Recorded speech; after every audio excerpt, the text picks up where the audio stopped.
Good afternoon. This is White Raptor News Ministries. All praise and glory to the Supreme Spirit of Truth, the Living One,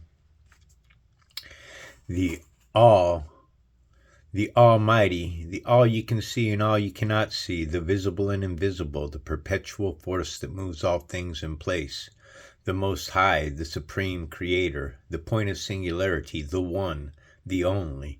Praise be to His glory, the Supreme Creator, that created both good and evil, that uses gods.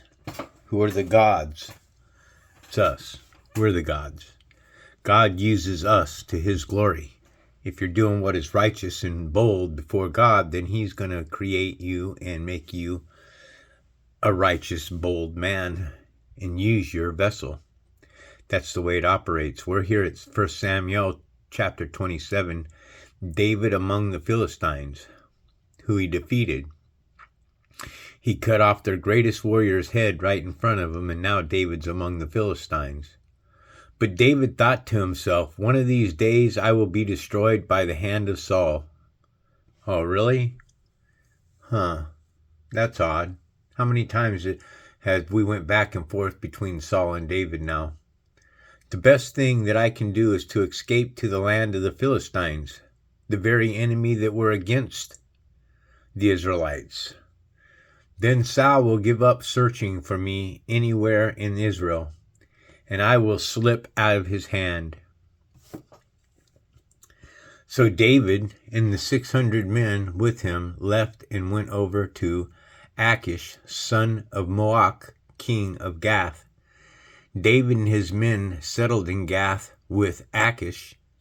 Each man had his family with him, and David had his two wives, Ahinoam and Jezreel, and Abigail of Carmel, the widow of Nabal. When Saul was told that David had fled to Gath, he no longer searched for him.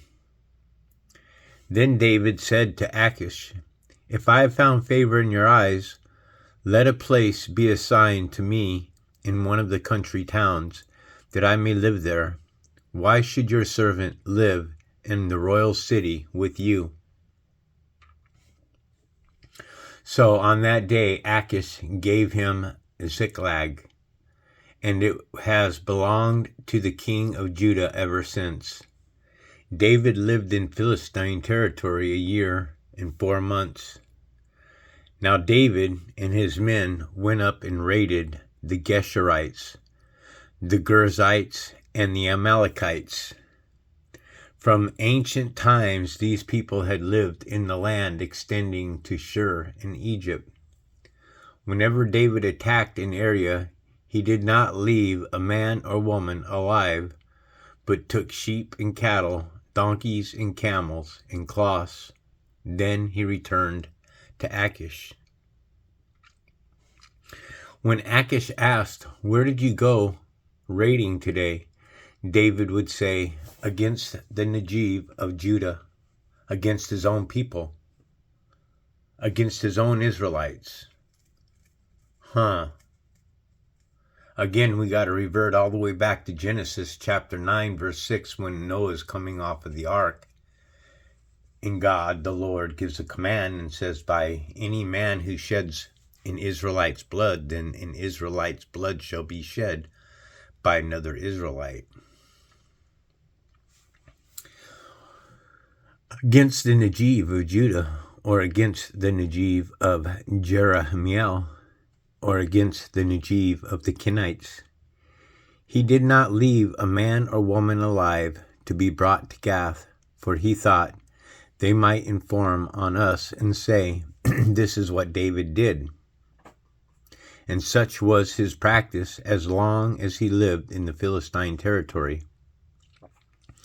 Achish trusted David and said to himself, "He has become so obnoxious to his people, the Israelites, that he will be my servant for life." So in the end, David turns against the Israelites, his own people. That's odd, because I thought David was one of the Israelites' greatest prophets. I never read that part before. How about any of you? It's just something to think about. I hope you're having a pleasant day, just like any other day. Not a Labor Day, but a pleasant day. All praise and glory to the Supreme Spirit of Truth. This is White Raptor News Ministries.